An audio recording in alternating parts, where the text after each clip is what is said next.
Last week, we were commenting how in the news, their bodies were taken to a place, Abu Kabir, in Israel, their central national post-mortem center where they do forensic, that is law-related autopsies, among other things. And they did autopsies on the returned body of the mother and the two sons and the fourth guy. And they actually found in doing the autopsies that the Arabs had returned a different person, not the mother of the two redheaded boys, Ariel and Kafir. But Shiri, her body was still in Gaza, and nobody knows who that other woman was. And so that opened up an international storm. And like the next day, the Arabs handed the correct body of Shiri Bibas back. And of course, she was taken for an autopsy for the same reason. And since we've been learning ethics and values of Judaism in wartime, there's so much, and there's so many issues. That brought us to discuss the halakha of autopsies. And beyond all the background I gave for last class, we started text, and we saw that in Devarim, Deuteronomy, there's a halakha that when a person is given the death sentence and then is hanged, by the way, some people who know their English don't know that the hanging of a person, past tense, a person is hanged, not hung. Clothing is hung, etc., but they use the word hanged for a person. So when a convicted murderer is hanged, even he or she is supposed to be buried before nightfall. That the Holy Land of Israel is not supposed to see a corpse hanging overnight, not over the land of Israel. It's holy, and there are other reasons. And part of it, therefore, also is the question of a matter of honoring, or if not honoring, the basic courtesy and respect for a dead person. And the question is, whose respect are we worried about now? The deceased or people related to the deceased? Is it that the deceased must be buried promptly, at least by nightfall, because it's a shanda, it's disrespectful to the deceased, even though he be a criminal? Or is the question that he's got family, and family shouldn't go through the trauma that their brother, uncle, father is being left hanging overnight? And the rabbis talk about that very question. Who are we worried about honoring? And by honoring, I don't mean like you honor somebody at a banquet, but the basic courtesy and respect of the human being and the human body after the human being dies. And that too, we talked about last week. We talked about that the body is the embodiment of God's creation, a vessel God created together with the mother and father who gave birth to hold the soul so that it could do mitzvahs, that it could do righteous deeds. All the mitzvahs in the world, if there is no body, how can it be done? And so we need a body. I'm remembering a Star Trek episode from decades ago in the old original Star Treks, where Kirk runs into one of these planets, et cetera, and for whatever the reason, they ended up still, their spirits were alive, but they had no more bodies. And what happened during the episode was that the spirits took the bodies of two people on the Enterprise, and they didn't want to give them back. I'm really drawing from memory here from a long time ago, but if I recall correctly, they asked Kirk for permission to be in the body just for a little while of two people so they could kiss each other or something like that. And then they're supposed to give back the bodies, and they wouldn't give back the bodies. And then the episode became, how are you going to get them out of the bodies? But the idea is that, forgetting Star Trek now, that the body, what's the neshama without a body? And so God created bodies. And when a child is born, we regard it as having three parents, Father, Mother, and Hashem, three co-partners in the creation of that body. So it must be treated with great respect. And we talked about last week that there are real limits on what we can do with the body. And we cannot just go around saying our bodies, ourselves, and do whatever we want with our bodies. One example I gave, I spoke more than that, and I don't want to redo the whole class, so you could find that on YouTube last class, but I gave you the example of tattoos, that we're not allowed to tattoo. Who are we bothering with a tattoo? It doesn't entail the same issues that come up with let's say autopsies, let's say abortions, where is there a death with a fetus? Who cares? You're doing a tattoo. God cares. Why does he care? Doesn't matter. First of all, we don't quite know. And secondly, but we know it says that in the Torah. End of story. Maybe it's just his way of saying the body belongs to me, not to you. Whatever his reason, we remember, and I gave other examples, the body belongs to God. So with that as background, which we spent the whole class on last week, anyway, we started learning about autopsies because in the first instance, you're not allowed to do them. And we learned that last week. Not allowed to do an autopsy because the body's so holy. And there are a lot of people say, who cares? Person's dead. What's it to that person? And let's say the person says he wants the autopsy. It's not allowed. Now, what are you going to do if he wants it? He wants it. What are you going to do? But we're told as religious Jews, we're not allowed to do it. And we went through different scenarios there also. Not supposed to give our bodies to science, not supposed to. But it turned out we also learned that an autopsy could be permitted in a few discrete situations. So if the purpose of the autopsy is just for education, medical science, teach a new upcoming class of medical students, forbidden. Let them use someone else's body. We don't do that. We're not allowed to leave a body over for that purpose. Okay. And then we learned that if someone, maybe they'll learn how to prevent an illness or treat an illness some future date, we learned that also is not allowed. Let someone else's body be used for an autopsy, if that's what they want. But a Jew is not allowed to give an autopsy for that. On the other hand, if there's an instant disease, a discrete, specific disease right now, from out of nowhere, like a plague, gave the example of Legionnaire's disease, where there's a mashahu or something, and they don't quite even know what it is. But one guy just died of it. Imagine COVID when it first broke out. Or the Black Plague, or yellow fever, or Legionnaire's disease in Philadelphia. Some number of people were suddenly dropping dead, and no one could figure out why. You're allowed to do the autopsy because you'll have an instant potential for curing and saving other lives. Not if this ever happens again, maybe we'll learn something, but there's a guy in the next table who's going to die, and this might help. So that's allowed. And then finally, we went into some examples where the government gets involved. If a person dies regular death, the government may say, we do autopsies on everyone.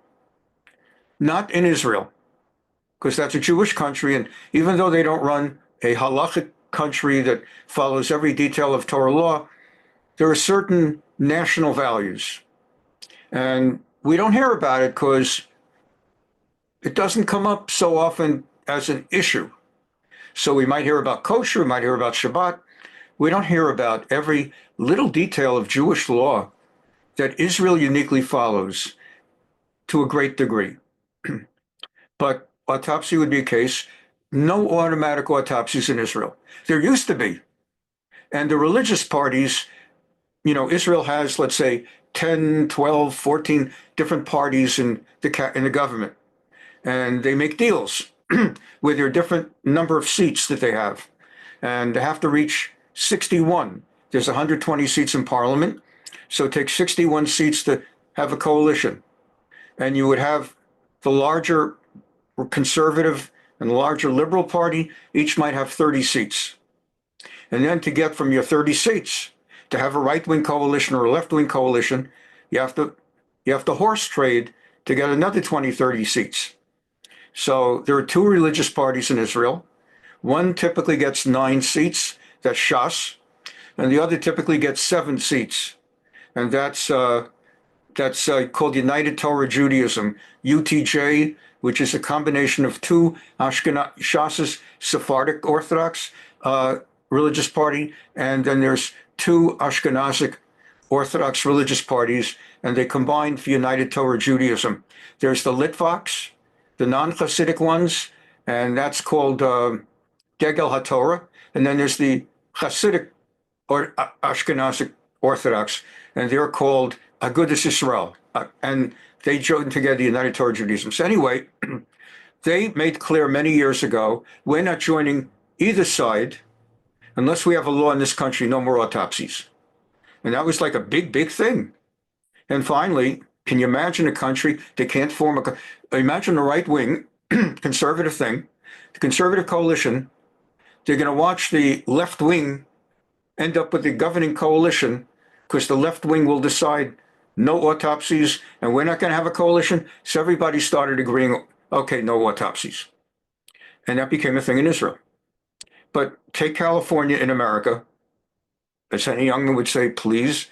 And within California, there are 3 possibilities we learned last week. Number 1, if a person has a natural death, in the first instance, they do autopsies. But if someone requests, obviously that person's dead, so family requests, please no autopsy. Under California law, they don't do the autopsy. A regular death, someone in the family with authority requests no autopsy, no autopsy. On the other hand, if the person dies under circumstances that are very suspicious, a drug overdose, a murder, mandatory autopsy no matter what, even if the whole family begs. Under California law, mandatory autopsy if someone has been shot to death, died of a drug overdose. Yesterday, I'll bet you that they probably already did the autopsy. Yesterday, last night, overnight, the news broke that Gene Hackman, one of the truly great actors of our generation, was found dead with his wife. And he's 95 and she's in her 60s.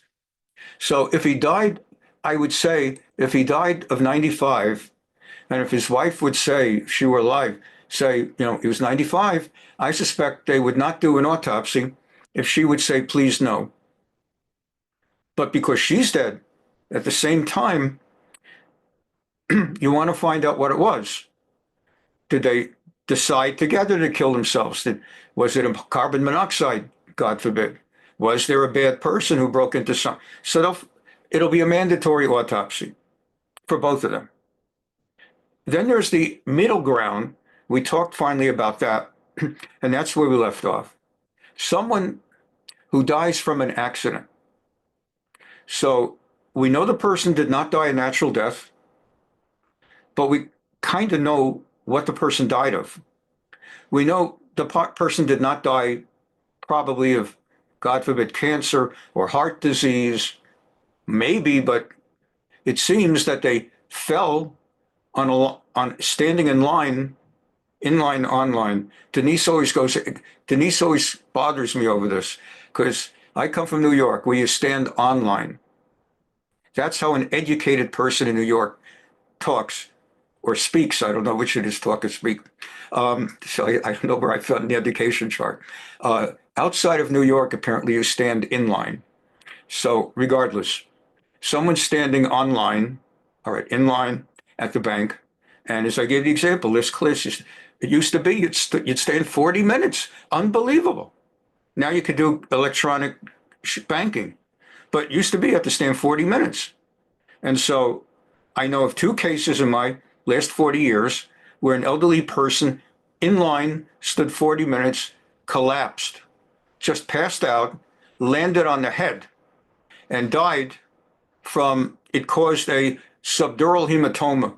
It caused internal cranial bleeding that caused death. So that was a publicly seen accident. And therefore, under California law and most states, there's not mandatory, it's not a shooting or a drug overdose, though it might have been. Maybe the person who fell collapsed because they were on drugs. And it's definitely not a natural cause per se. So I explained to you that in California, if no one speaks up, they do an autopsy on an accident. And if somebody from the family says, we oppose the autopsy on religious grounds, not that we think it's ugly and it's going to be disrespectful, but on our religious grounds, our Christian, Hindu, Muslim, Jewish, we oppose it based on religious grounds. There needs to be a written document that says that, signed by the person who died, and they need two witnesses. And if you have that, no autopsy. If you don't have that, autopsy. And again, last week I talked about those who fell in line in the bank, on the bank. Yeah, that wouldn't make sense. Those who fell in the bank, and I mentioned one or two cases of children who drowned in the family pool. That would be the same thing where the person, I went into that story last week, but person dies in their swimming pool. It's not natural causes, probably, though could have been a heart attack in the pool. It's not suspicious enough naturally, though someone might have done something that when no one was watching. And if you have that letter, it's all the difference. So that's our background. And again, we explained last week as we go into it now, to the question, why now? Why this? This is a real substantial ethical issue in ethics and values of Judaism as part of the conduct of war. And though they don't focus on that, because the media focuses on Israel, whatever they want to accuse Israel of, war crimes, genocide, bombing this. But for the Jews, when a Jewish boy gets killed as a soldier, and it happens too often, and it's a real issue. Will there be an autopsy? We know what the boy, God forbid, died from, a bomb, a grenade. What's to look at? And in most cases, they do not do an autopsy in Judaism because they know exactly what happened, et cetera, et cetera. So let's bring you now to text that I've been talking about. I'm grateful that you're here to learn with us tonight on Thursday. And thank you for being here. If you're watching us on YouTube, please consider, well, don't consider, just subscribe to our channel and just regret it later. But for now, just click the doggone thing and you'll be subscribed. Forward the link if it's good for you to, and give us a like, please. Thank you. And what prompted all this was the national discussion about the Bibas boys and the autopsy that was done on their mom. Okay, here we go. I want to show you first of all, so I should actually back up a step to the document. So I have the document. I brought it up today so I could show it to you on Word. I should have it here. Let me show you the document. Here we go. If you, by the way, would like to have such a letter that you sign with two witnesses that you keep in a safe deposit box or with a friend or someone, just email me after class and I will email you an attachment with that document. So let's see what we're talking about here again. This is California law. The key statutory, except where a criminal act or contagious disease is reasonably suspect, like a murder or Legionnaire's disease, we said, then you're going to get an autopsy no matter what. If a friend or relative informs the coroner of a certificate of religious belief, let's see if I can make this a little bit bigger for you. I'm going to hit zoom, and this is 133. Let's try 150 or something. Let's just try that. Let's just give it 150. Make it a little easier for you to see. Okay, sure. If a friend or relative informs the coroner of a certificate of religious belief, executed means signed. That's how lawyers talk. Execute means sign. Why don't they say signed? Because this way lawyers can charge more per hour. Executed by the deceased. So the dead person signed that letter, which opposes autopsy. The coroner must wait at least 48 hours to be presenting that certificate before performing an autopsy. Now, the coroner, they like to do autopsies. And I mean, that's what they do for a living. And if everybody's going to go around being religious and not wanting autopsies, there could have to be layoffs. So they want to do autopsies. The law says they got to wait 48 hours. You give the family, because family people don't walk around all day carrying a certificate of religious belief. So you got to give people 2 days, 48 hours, to dig one up if it exists. And if it doesn't exist, if your orientation is to be very, very honest, you just shrug your shoulders, you tell the coroner, I just couldn't find it. And I know of cases where people can't find it and they forge it because they're religious Jews and they don't want that body autopsied. And so they get a woman to write in woman's handwriting, if it's a deceased woman, or a man to write in handwriting of a man, and then 2 people to sign it, and they create a forgery.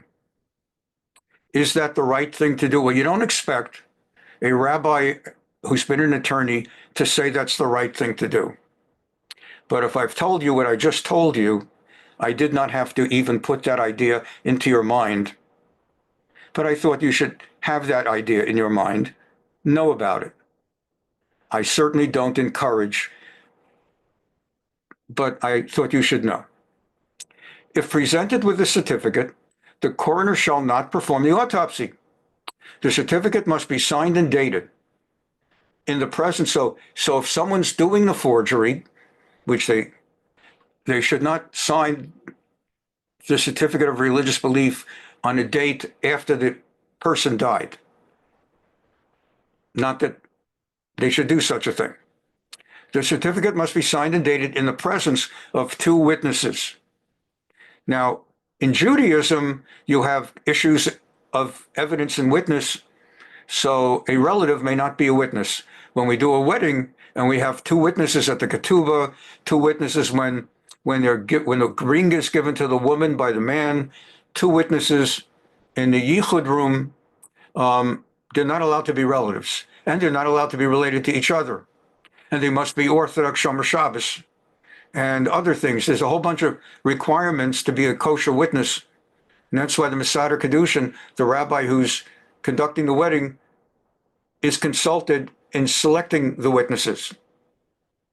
The trickiest of all is when there's a wedding of these 2 non-Jewish, male and female, and there's not a single non-Jewish, of non-Orthodox, non-Shomer mitzvah, not observant, man and woman getting married, and for all their family and all their friends, there's not a single Shomer Shabbos. It's going to be at the wedding. So the rabbi, an experienced rabbi like me, will be sure, while I'm meeting the couple long before wedding day, I will ask them to tell me who's going to be the Shomrei Shabbat, and men over 13, who are the Shomer Shabbos Orthodox men over 13, who you will have for witnessing. And if they, after a little consulting with each other, shamefacedly tell me there won't be anybody like that rabbi, then I explain to them, I'll have to bring together with me, I'm allowed not only to be the conductor of the wedding, the Mesader Kedushin, I'm allowed in a pinch to be one of the 2 witnesses as a Shomer Shabbat male, but I'll need to bring another one with me. So I have someone in shul, I'll get someone in shul, and I'll bring them in, and you'll have to pay first time. If you do.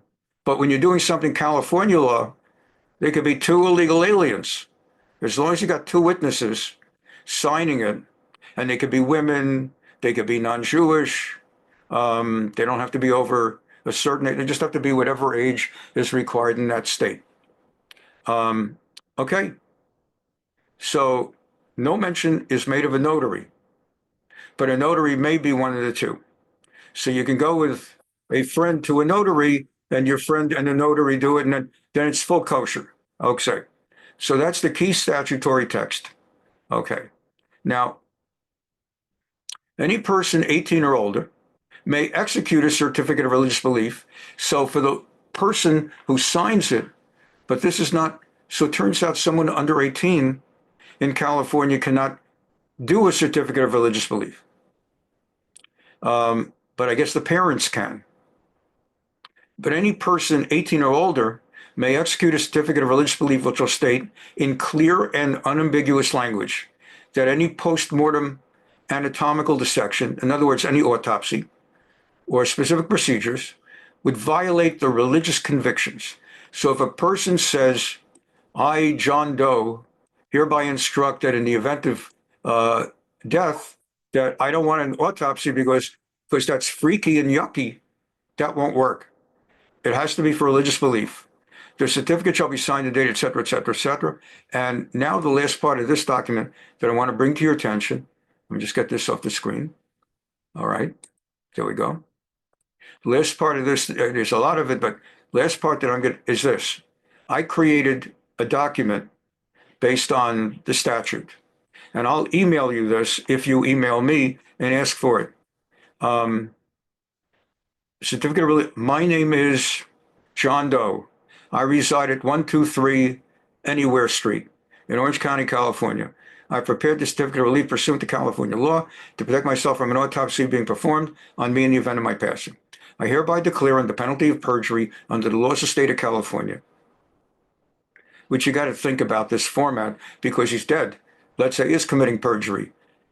I hereby declare, I mean, the law is interesting, that an autopsy procedure is contrary to my Jewish religious belief.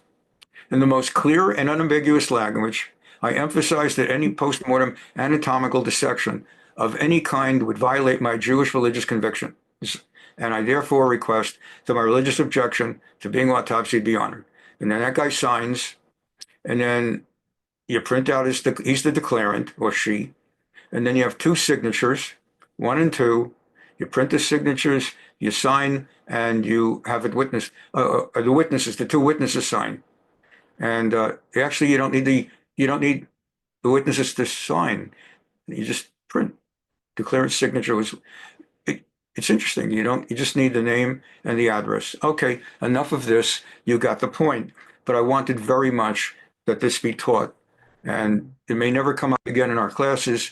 And most Jews never think about it. How would you think of it?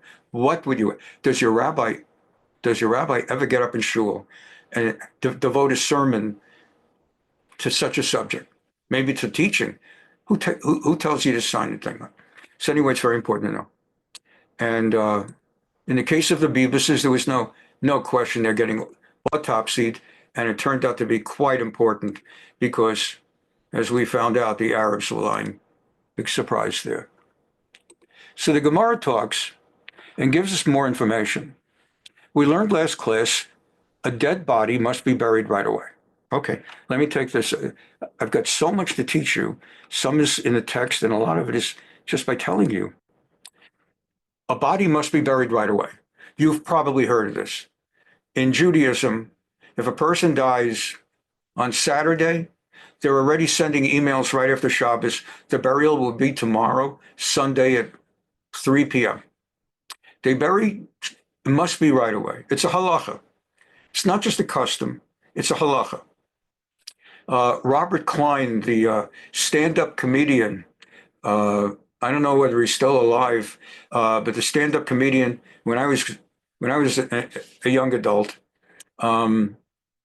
he had part of his hour-long routine talked about his grandfather.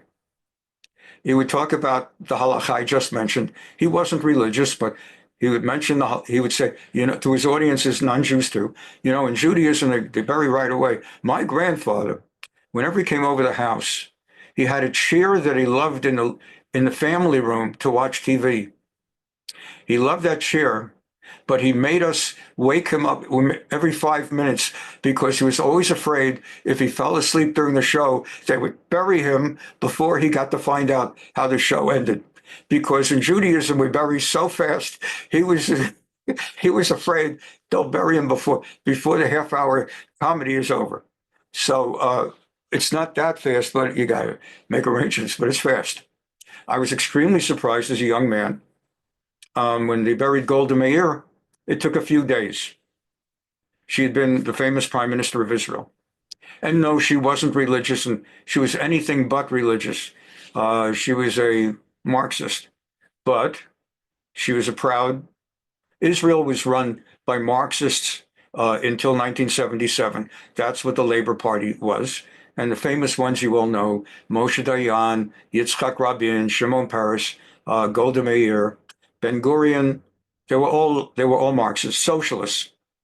And that was what it was. So she died. I know she wasn't Orthodox, but I was surprised it took several days. And I remember asking my Rebbe, because no one ever taught me the law yet, I think.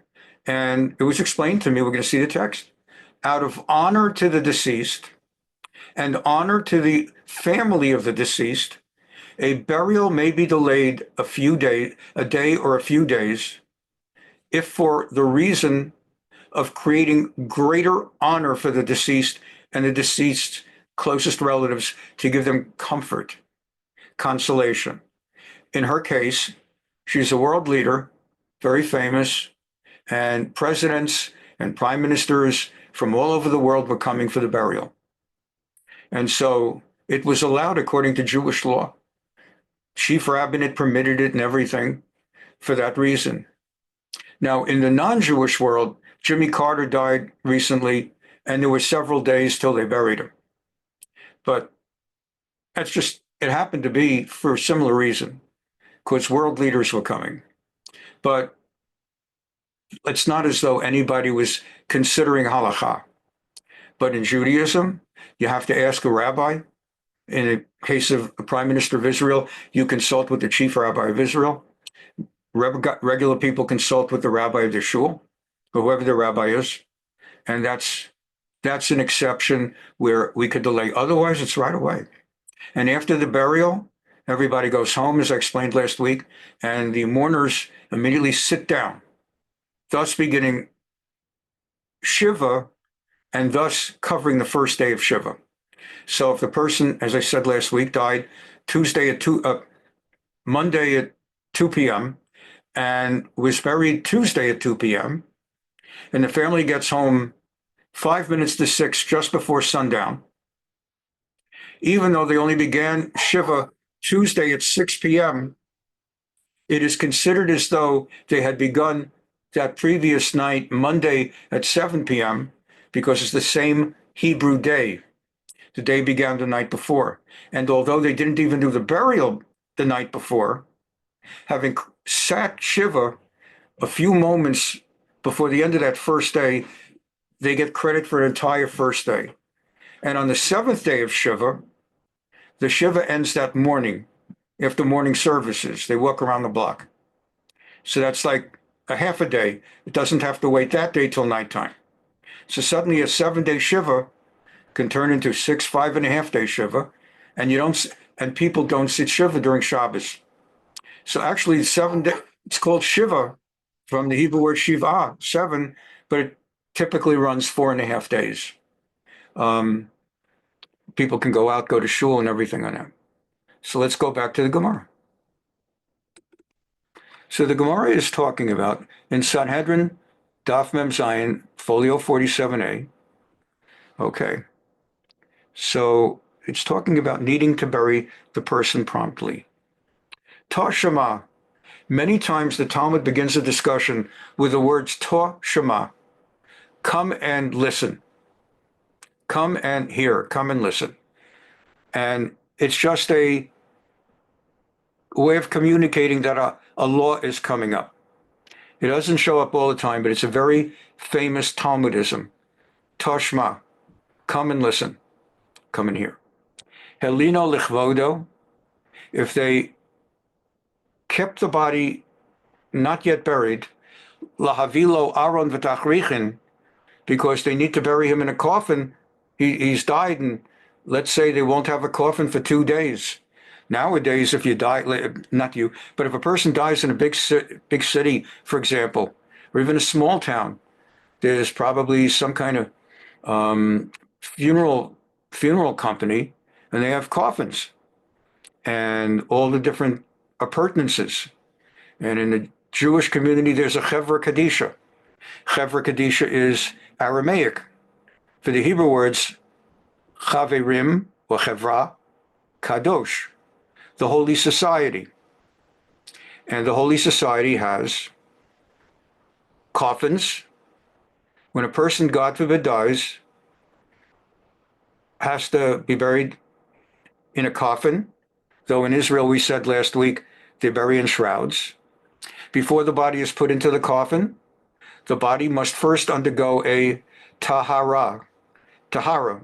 Yiddish way would be taharah, and maybe Ashkenazic way, and Sephardic in modern Israel would be taharah, which means cleansing and purifying. And there's a whole bunch of ritual how the body is cleansed. And members of the Chevra Kadisha, members of the Holy Society, people volunteer for that. In a community, a large community, there's even a professional private corporation or company, a for-profit company, where that also is provided. So either the local community synagogue or community organization will do it with volunteers doing it, or a family will contact a professional Chevra Kadisha that has people on staff who are paid to gather the body and do a taharah, cleanse the body. There's a certain procedure with pouring a certain amount of water on the body. You know how you pour water on your hands to purify your hands before you eat bread? So there's purification, and the body is cleansed, and so on and so forth. Tachrichin, a person is buried not without clothes and not with regular clothes. You normally see in the movies or on TV where they show how people get dressed up in a suit and a tie, and like in these mobster movies, they're always visiting the guy that they just rubbed out and whacked, and everybody pays their respects, and they're all wearing a very, very expensive suit that just has been purchased from a high-class clothier, and an excellent high-quality tie. You know, I don't know, Xenia or Saint Laurent or something, and everything tops the most expensive shoes. That's not Judaism at all. In Judaism, a person is buried in tachrichin, in simple, plain shrouds, male and female. In the case of male, his favorite or most frequently worn talit, prayer shawl, is called. You call the family, and the family gets the prayer shawl, and they bring it to the Chevra Kadisha. So they also have him in his prayer shawl, and then he's put in. I already see we're adding a little bit more to what I was going to talk about, but it's if not now, when? Um, One of the sleaziest and holiest private for-profit businesses is the business of funeral parlors, mortuaries. They take advantage of the family's enormous emotional trauma of the death. And even non-Jewish families, they don't want the body, in most cases, staying in the mortuary forever. They do want to get it buried. And the mortuary takes so much advantage of that. There's so much dishonesty and evil, not in the Orthodox, I'm not talking about the Orthodox, but in the general business. They sell people the most expensive coffins with inlaid wood from Italy and gold, real 24-karat gold handles for the pallbearers to carry. And then they sell the suit and tie or dress. They have available multi-thousand or $1,000 suits and dresses. And the family is beside themselves, and they're not looking to spend $1,000. The guy's going to be buried underground. What does he need? What does he need? He never wore a suit like that all his life. And they tell him, people are going to look. They're going to be at the funeral, and it's going to be a simple box. They're going to look down on you. They're going to say, "What kind of family is this? What kind of he didn't deserve basic respect, or he did, and you people don't give it to him." And people have to decide quickly. They can't say, "Well," because they haven't thought about it, and they're also embarrassed to look the guy in the eyes. They're embarrassed. They don't know this guy. They went to a mortuary. He's not like their neighbor or friend, and he's looking at them like such a shanda. Everybody's going to look at you like the cheapest people they've ever seen. All right, what do you recommend? What I recommend is this beautiful inlaid box from Italy, and these gold handles. Look at the workmanship, and this suit. Clothing makes the man, and it's unbelievable. So evil. California, like just about every state in the United States, has a whole section of law specifically related to the mortuary business, so that if they take advantage before, you can sue them afterwards when you calm down and realize that you got ripped off. Judaism spares all of that. Under Judaism, the halacha is you have to use the cheapest coffin available. A plain pine box. Pine is the simplest. That's the halacha.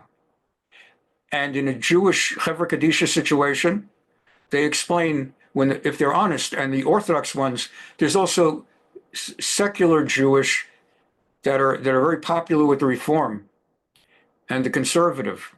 So forget about it. But with the Orthodox, there's two in Los Angeles. We're here in Southern California. There are two for-profit Chevra Kadishas, and they do it the right way. And they're really beautiful people. Really beautiful people. And I had to deal with one of them when I lost Ellen Zichron Livracha. Really tzaddikim, righteous upon righteous. But in Judaism, they'll explain when someone says, "I saw in the movies, I was watching The Godfather." I don't remember if it was number 1 or number 2 or number 3, but they were in a beautiful inlaid wood box from Italy. And the honest guy will say, if you use a coffin like that, you will be telling everybody at the funeral that you don't know the first thing about Judaism. They'll say it a little nicer, but they'll basically say, you'll be highlighting and telegraphing that you don't know anything about Judaism, because everybody will be expecting a plain white box. So the coffin has to be simple, and there's no suit and no tie, and there's no viewing. There's no viewing. There's no open coffin where everybody lines are and looks at the guy. By the way, with viewing, so that means you need makeup, because the guy is dead. So there's also a charge for that.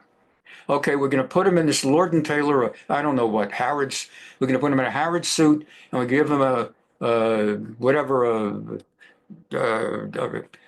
to give him a tie, let's say a Xenia tie, and we're going to need it. We have a cosmetician. They do such a beautiful job. When people walk around, they will tell you they've never seen him look so good. I'm not making this up. They've never seen him look so good. Never. People spend so much. In Judaism, there's no viewing. So there's no cosmetics. There's no fancy clothes. There's none of this. The focus is on religion and on spirituality and on a person going, God willing, to Gan Eden, to paradise, the world to come, where he or she will be rewarded for the righteous life. And you don't have that. One time in my life, I learned is something they never taught me in rabbinical seminary when I studied at Yeshiva University, REITS, Rabbi Yisrael Chanan Theological Seminary. I was a brand new, fresh out of REITS, fresh out of rabbinical school, and I got a call from somebody. There was some Reform family that had a death, and there was going to be a burial at like a Jewish mortuary on 72nd Street in Manhattan. And they didn't have and I had signed up with that mortuary because as a brand new rabbi, I started off with a shul that could not pay much, my first shul. So I asked other colleagues and the placement office, are there any ideas for amplifying my salary? And one of the things was recommended, sign up with a mortuary. And when a family has no rabbi available, when your term comes on the list, each time they go to the next rabbi on the list, and they'll pay you X amount of money. And so I did. So I come to do the funeral. It was a viewing. The whole place was practically non-Jewish, but it's a known Jewish mortuary. And it was a viewing, and he was wearing a suit with makeup. And I asked, what's going on there? I've never seen an open coffin. And they explained, and I did not go to view. It's a terrible thing. I mentioned this last week. People, when they don't look good, they go to great effort to look better. Get their hair done, they get their fingernails if they're ladies, sometimes if they're men, and they try to wear a nice piece of clothing. If people are dead, most people who are dead are not really looking to be viewed. And so the Gemara here is saying, you don't have to bury immediately in an autopsy situation, in a death situation, if you have to get first the aron and the tachrichin, the coffin and the shrouds. Eino over love, it's no sin if you have to delay. And then it goes into whose honor is it? Is it honoring the men? Do we honor the deceased? No, referring to the honor of the living. The family, when my Ellen passed away, when my father passed away, it meant so much to us that the deceased be honored. But actually, while it meant all in the world that the deceased be honored, those who came effectively by honoring my father or Ellen, they were honoring the living relatives, my mother and her children, or Ellen's husband, like what happened with the Beavises. On the one hand, you're honoring the two boys and the mother, but who's feeling that honor? Not the two boys and mother, they're gone. But the father, who is absolutely destroyed by what the Arabs did, he gets a nechama. He gets an incredible consolation, seeing that half the country is there standing with him, that it's not like his wife and children were killed and nobody even cares, that they passed through history. They came to life, they passed through before they got a Wikipedia page, and it's like they never lived. It's the living that get honored by seeing people come. And therefore, if it's a matter of waiting a little longer, you're honoring the living. And then the Gemara, I'll skip this paragraph mostly, and one more paragraph I want to do here, where they're still discussing who's being honored. Tashma, come in here. Helino lechvodo, lishamei alav ayarot. Other reasons to delay, we gave as the first set of reasons for aron v'tachrichin, to delay for the benefit of a coffin and the tachrichin, the shrouds. And then beyond that, we also see that the Gemara says, l'shamea alav ayarot, to get the word out from the word Shema, hear, did you hear it? First of all, to make it heard about him in nearby cities. We may delay the burial so that we can disseminate the word beyond the locale, and that will bring more people to the funeral. Lahavilo mikonanot. In those days, they actually used to hire people to cry, professional lamenters. How do you like that? I don't know if you've ever seen that, but like you see in these old movies of the Roman Empire, of like 20 to 30 women crying, and they're professional lamenters. They really can cry. They can, boy, can they wail. You see it in some other cultures. Turns out in Judaism also, there were professional wailers, lamenters, who would make it quite a spectacle. And for the family, it would comfort them to hear people lamenting and wailing.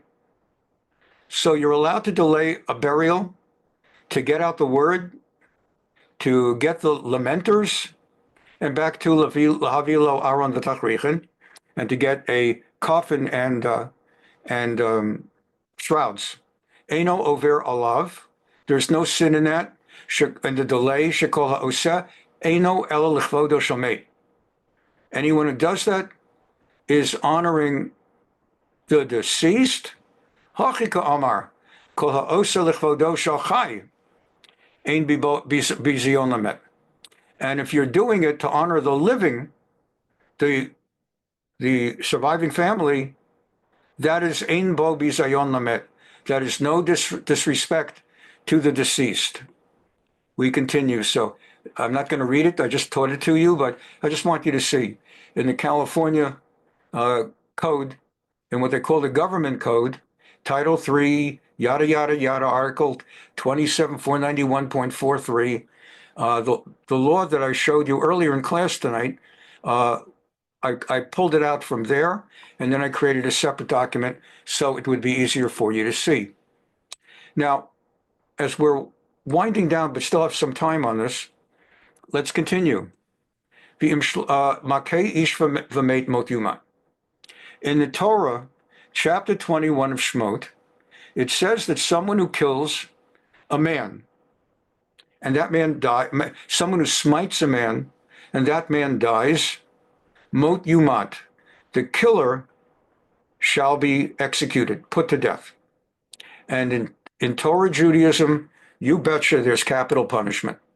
And as we've said many times, the requirements to actually execute the capital punishment require that there be at least two witnesses to the murder, and that there be two witnesses who warned the prospective murderer, don't do it because you will be violating the following halacha in the Torah. Now, just think back, let's say, to O.J. Simpson and Nicole. So if O.J. Simpson is tiptoeing to murder her, and nobody sees him, nobody knows, he's got the Dodge waiting, he's going to go kill her, he's going to kill Ron Goldman, then he's going to go back to the Dodge and get away, and that blonde-haired guy in the guest house is sleeping or whatever he's doing. Once it's proven that he committed murder, that he murdered Nicole in Torah law, of course he's not Jewish, as Adam Sandler points out in his Hanukkah song. He's not Jewish, Nicole's not Jewish, Taka, Ron was Jewish. But because he's not Jewish, these laws don't matter for him. But if he were Jewish, in Jewish law, he could not be executed because he wasn't warned. It's not enough to know that murder is illegal. It's not enough to know in Texas, if he commits murder, he's going to get the gas chamber or the electric chair or whatever they do in Texas. It's not enough. He's got to be warned immediately before he commits the murder. So you never get you never get an execution. There's got to be two kosher witnesses who are not related to each other, and they're not related to him, and they're not related to the deceased. You're not going to get an execution. If a Beit Din ever found, I taught you this, if a Beit Din declared one execution in 7 years, they were known as the era of the killing Beit Din, of the bloodthirsty Beit Din. And then another rabbinic opinion is once in 70 years, 7-0, that would be bloodthirsty Beit Din. So Lamasa, in fact, we never really ended up doing capital punishments. Very, very rare. There's the case of Navot, that gentleman at the time of King Ahab, and his wife Jezebel Izebel in the Book of Kings, but we're not going to get into that for time and other reasons. Okay, so Mechilta de Rabbi Shimon ben Yochai. This is a midrash. The Mechilta is a midrash on the Book of Exodus Shemot, and it's on what we were just learning about Maka Ish, somebody who smites a man to death. So first they go, Ein li elo maka et ha'ish, maka et ha'isha v'et ha'katan minayin. So first, the Mechilta points out, the text says someone who kills a man gets a death penalty. So the Mechilta first says someone who kills a man. What if he kills a woman or a child? Exactly like those Arabs, if they had been Jewish, but of course they wouldn't be Jewish. Talmud Lomar, Taflam, Talmud Lomar, Kiyake kol nefesh ben ish uven isha uven katan. Okay. So they cite, for example, in Leviticus 24:17, that if any party kills any human being, that person shall be put to death. Regardless whether it's, let's just get the Hebrew with it, on 17. Ish kiyake kol nefesh adam. A person who kills any any nefesh, any person, mot yuma. Okay. So first the Mechilta says that, and then the Mechilta goes on and goes a little bit more and says, and this is interesting, we'll probably need to finish after I go through this little unit here. They ask the following question. What about killing a fetus or a boy, a child that's not yet 8 years old, therefore does not yet have the status of a full living person? We were just talking about it Tuesday night in a different context with David HaMelech. אם כן, למה נאמר איש שיכול אפילו היכה את הנפלים בן 8 יהיה חייב? תלמוד לומר איש. מה איש מיוחד שהוא בן קיימא? יצאו הנפלים ובן 8 שאינן בה קיימא. So let's understand what that means. The Torah said, I read it to you a moment ago, he who smites a man is put to death. Then I showed you in the Midrash, it applies also to smiting a woman or a child. So then they say, why does it say, if it applies also to he who murders a woman or a child, why does it emphasize ish, man, which is an adult? What about a fetus? What about a child like 8 days old? Again, we learned about this just by happenstance 2 nights ago with David HaMelech, that the baby that was born, the first baby born to him in Batsheva, had not yet reached 30 days old, and therefore there was no avelut, no sitting shiva, and that's why he let's say, rinsed his hands and was intimate with his wife, and he wasn't required to sit shiva. Okay. So the Gemara answers, Taf Lamed Talmud Lomar, Ish. The reason it says a man, an adult, Ma'ish Miuchad, first of all, it's a singular. So even if he killed one man, it's not like for 3 or more, you get the death penalty, and for fewer than 3 or 2, a different lighter sentence. No. 1, Shehu Ben Kayama, and it has to be a man who is Kayam, is living, is in the process of living and expected to continue living. And this takes out of the group. So let me explain where this one's going to go. Turns out you get the death penalty. Come and listen. You get the death penalty only if you killed somebody, male, female, or baby, whose physical constitution otherwise was going to continue living. A fetus probably will continue living, but we just don't know, because any number of fetuses die, miscarriage or whatever might go wrong, God forbid. And halacha, even if the kid hasn't made it 8 days, we still don't know whether the kid's going to make it. Therefore, there's no death penalty.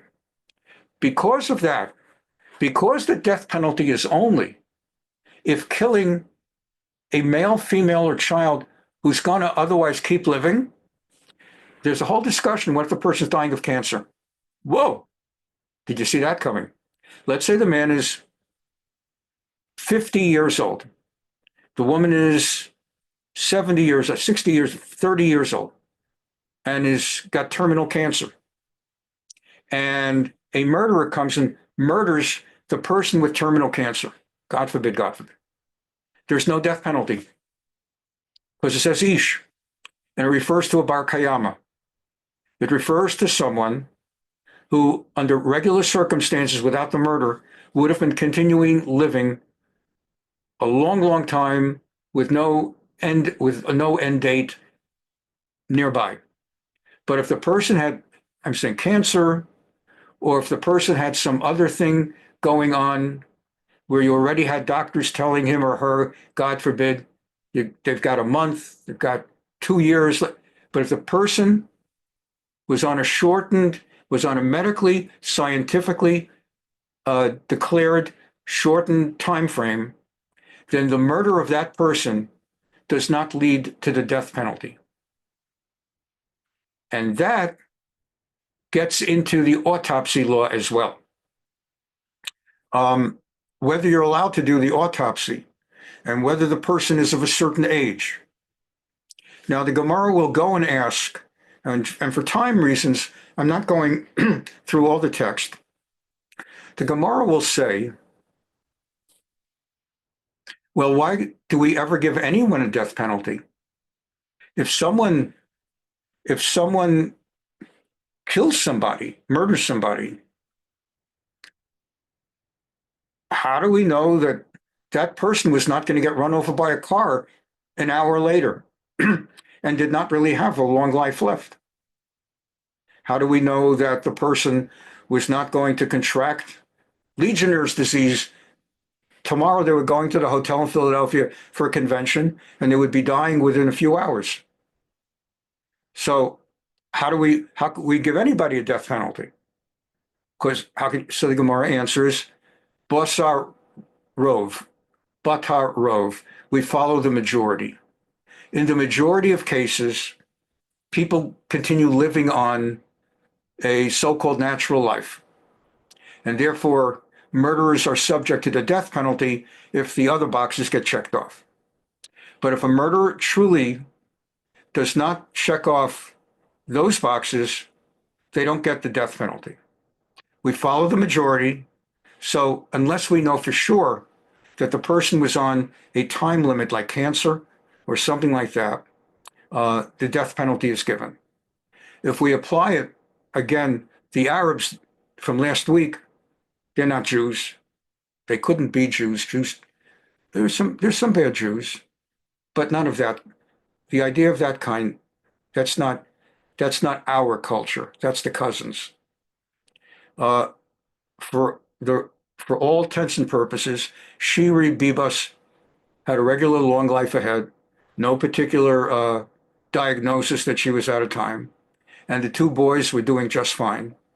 So that would be a case where the ones who killed them, murdered them, would get the death penalty. Now, because they're not Jewish, they would not have the benefit of the requirements under halakha of needing witnesses to warn them and witnesses to test. They would just get the death penalty under the rules of the seven Noahide laws, one of which is not to kill. Noahide, non-Jews, under the Noahide laws, not only are forbidden to murder, but are forbidden to kill. And so that's that situation. So we now have a much deeper understanding of these pieces. I think we'll finish this subject next week. That is, I know we're going to do it next week, but I think we're going to finish it next week, also with a lot less refresher of the previous 2 weeks. And just therefore to finish up one or two remaining pieces. All right, we'll just finish one or two remaining pieces. Make sure I've got all this Shiva and death stuff covered. When a person dies, the first one to call is I don't like to say you. I don't like to even indirectly put ayin haras out there. The first one to be called is the rabbi. The rabbi will get right to work on contacting the funeral parlor. When a funeral parlor gets a phone call from an Orthodox rabbi, that's it. They don't start up. 1, 2, 3. It's like getting a call from Don Corleone. They won't, when the rabbi calls and says so-and-so, and they need a simple pine box, and they need proper tachrichim, and they need a proper taharah, shrouds and cleaning, and they need two shomrim, two guards to sit with the deceased From the moment of now until the deceased is buried, there must be two shomrim, two guards who sit, and by a guard, we're not talking about a security guard. Any two people sit and recite Tehillim, and they just are like an honor guard for the deceased, not to leave the deceased alone. The funeral parlor take care of right away. On the other hand, if the family already has an arrangement with the funeral parlor, the mortuary, you can call them. And if you're dealing with good, honest people, you won't have any trouble. But if you run into any trouble, call the rabbi. Because once the rabbi gets involved, they don't start up anymore. Because they know death certificate. So if the person died in the hospital, they'll get a death certificate. If the person died somewhere else, you've got to make sure God forbid, they died at home, in a bedroom or whatever. You've got to find the death certificate. The mortuary will help get the death certificate. They will call a doctor that they have on their system. There must be a death certificate. Then the mortuary does its thing, brings the person to the cemetery, and the rabbi who's conducting the burial will have a knife with him. I always have a pocket knife. I always have a pocket knife with me.